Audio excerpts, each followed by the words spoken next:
Bonjour, bienvenue sur jean-pierre-villade.com. Je vous propose un nouveau tutoriel sur Ciel-Paye concernant l'assiette CSG. Nous verrons le principe de paramétrage que propose Ciel-Paye, mais également comment prendre en compte toutes vos rubriques qui doivent être soumises à la fois à la CSG ou éventuellement vos prévoyances qui doivent être soumises également à la CSG, puisque Ciel isole, je dirais, toute la partie prévoyance pour l'assiette CSG. Nous allons alors dans un bulletin de paye, nous allons prendre ce salarié et nous allons déjà voir comment Ciel Paye paramètre la CSG. Vous avez donc plusieurs rubriques de paramétrage de la CSG, donc vous avez à la fois la CSG déductible et non déductible. Donc nous allons commencer par la C115. Voilà, je clique dessus, modifier. Voilà, donc par défaut, la rubrique de CSG non déductible se présente de cette façon. Il prend ce qu'on appelle le brut et il va déduire certaines rubriques où il va prendre le montant salarial.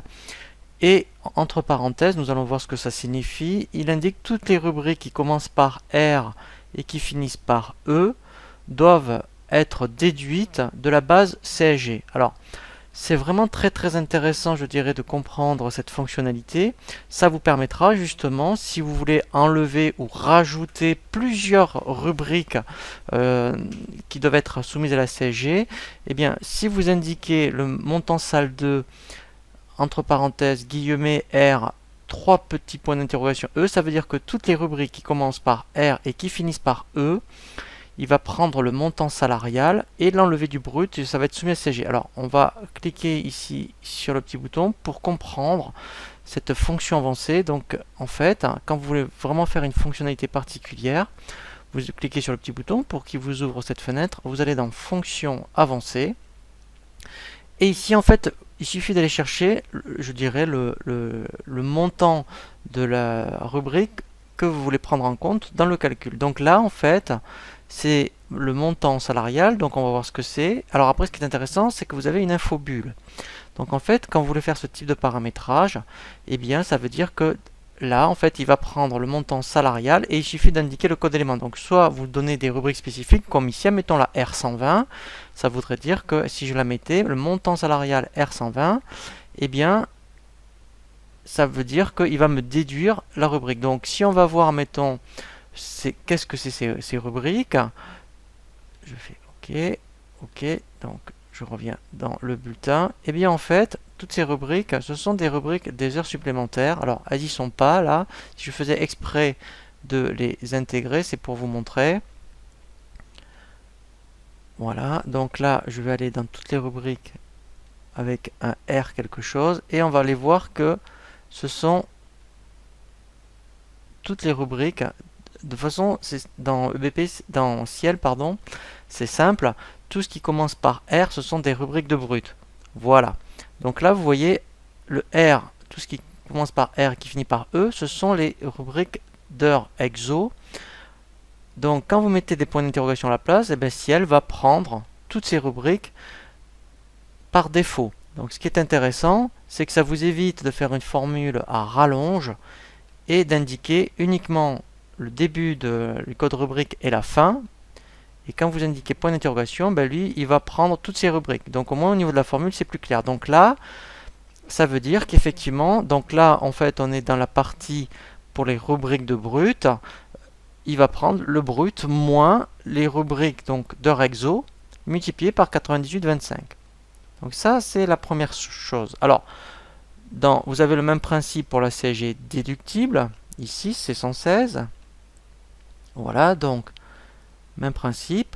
Voilà, vous voyez, vous avez, puisqu'il faut faire pour le taux à 5,1 et 2,9, vous avez ici, voilà. Donc, après, on va voir, justement, par rapport à des mutuelles ou des prévoyances. Donc, après, effectivement, une fois qu'on a la CSG non déductible et la CSG déductible, vous avez la partie pour les prévoyances. Donc pareil, hein, vous avez celle-ci, mettons la non déductible pour les prévoyances. Et là, on va voir comment elle est construite. Et on va après la modifier.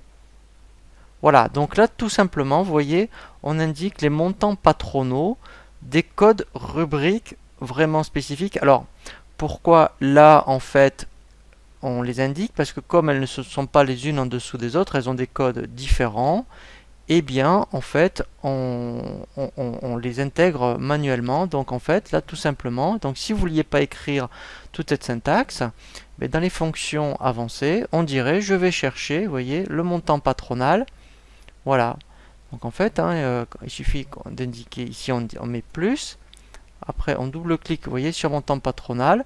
Donc, lui, il fait tout seul. Et après, on indique que le code de la rubrique, mettons, c'est quelque chose. Et après, effectivement, ça va alimenter la base CSG. Donc là, pour par contre la partie prévoyance.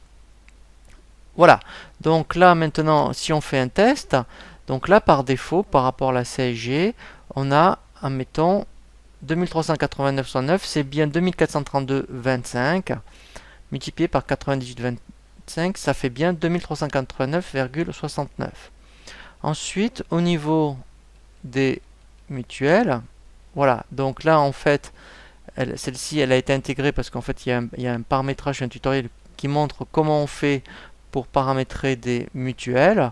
Et bien en fait, pour que la C711 et la C710 rentrent dans les bases CSG, il suffit tout simplement d'aller sur la C115 Prév, et là, en fait, on tape manuellement. Vous voyez, ici, voilà, on tape plus, mtpat, et on indique le code de la rubrique. Donc, si vous voulez déduire, intégrer des prévoyances, des mutuelles, ou toute autre rubrique de cotisation qui gonfle la base CSG pour la prévoyance, eh bien vous venez ici et vous mettez plus. Inversement, s'il y en a qui veulent déduire, vous feriez l'inverse. Voilà, donc là en fait, c'est vraiment le paramétrage par rapport à la CSG. Donc il faut faire la C115, la C115 Prév, la C116 et voilà, donc là en fait on a vraiment toutes les rubriques à prendre en compte pour le paramétrage. Voilà pour le paramétrage sur les assiettes CSG sur CielPay. Je vous dis à très bientôt sur jeanpierrevillade.com pour un nouveau tuto